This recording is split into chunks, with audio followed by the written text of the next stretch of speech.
I am going to push a peanut up Pikes Peak Saturday. Bob Salem is not nuts. I don't think I'm nuts, no. I think I'm eccentrically challenged. He's just cracking his way into an odd and exclusive club.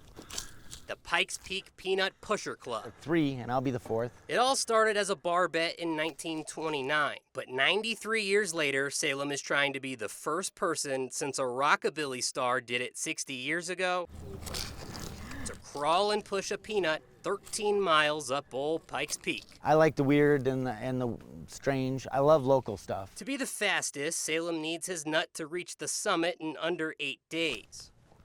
That's chump change for a guy who's planning to finish in 3 with a doctored up CPAP mask tied to his face. Think you'll ever like peanuts after this?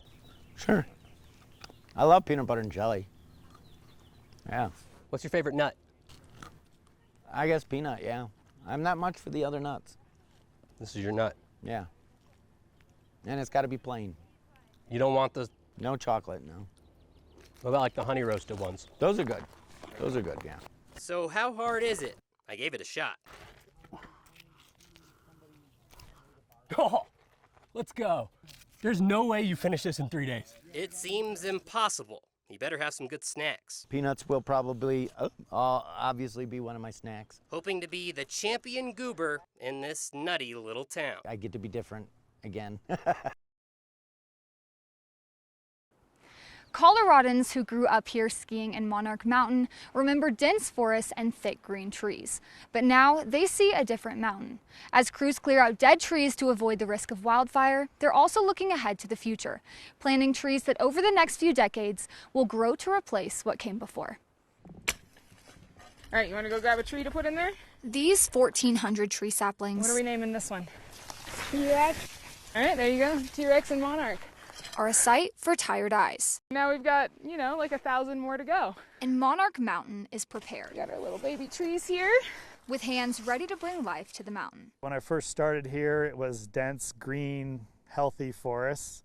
All of our tree islands look nothing like they do now. Over the past few years, There's just so many dead trees. mountain crews have cleared 225 acres. Culling the dead and dying trees out, leaving the healthy green trees behind to hopefully carry the torch. Well, maybe that's a bad word. Keeping only the strong standing to avoid a higher risk of wildfire. We have to take care of what we have. That's why we're doing this tree planting. Putting new trees on the mountain and getting the community involved. So each one of these crews has 1 or 2 employees on them, and then however many volunteers. Around 20 volunteers join the 25 staff members to plant the saplings. Getting them in a place where they're gonna succeed. Finding soft soil and providing the tools to survive. This little guy needs some shade.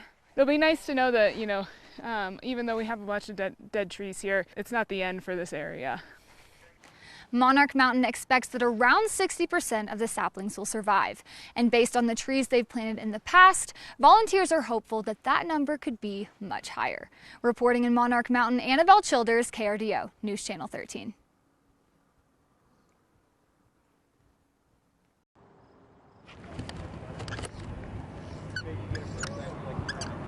It's a day for Dad. He's nice. A built-in best friend. A person that brings joy. I love my dad buying toys for me all the time. And sometimes gifts. Fire trucks, garbage trucks, and monster trucks.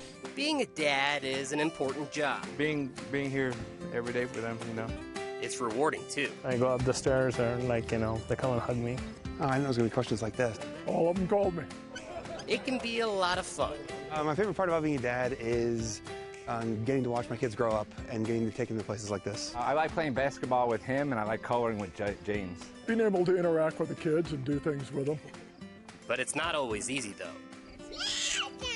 It's sometimes hard pleasing both of them at the same time. They get on me the most for not being able to keep up with them, I guess, would be the easiest way to put it. It's a challenge. Not losing your temper sometimes. Jump up and down and make him annoyed. But on this day, He's nice and he always does what I ask for. we never lose sight Motivating me and keeping me in good spirits. of how much we love our dad. It's a very simple question. You can write whatever you want to write, okay? The question is, If this goes to a Game 7, how much money would you pay for one ticket? One ticket for Game 7. Yep. At home here in Denver. Okay, you ready? Yep.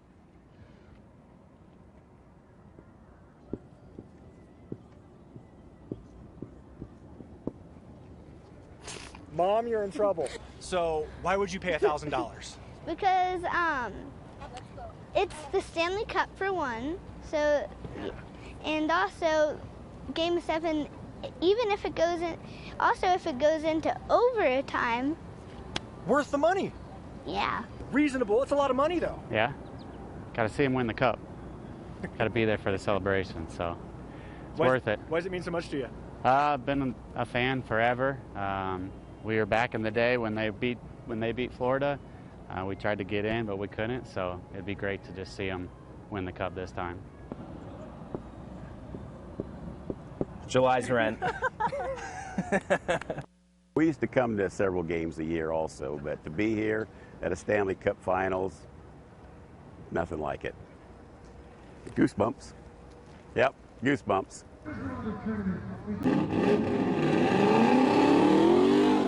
The weather was less than ideal. We're freezing, but we're so happy. But fans of the Pikes Peak International Hill Climb came prepared. For snow and rain, we were ready for it all. Because 100th running. A milestone they didn't want to miss out on. Never been before, been following it for years.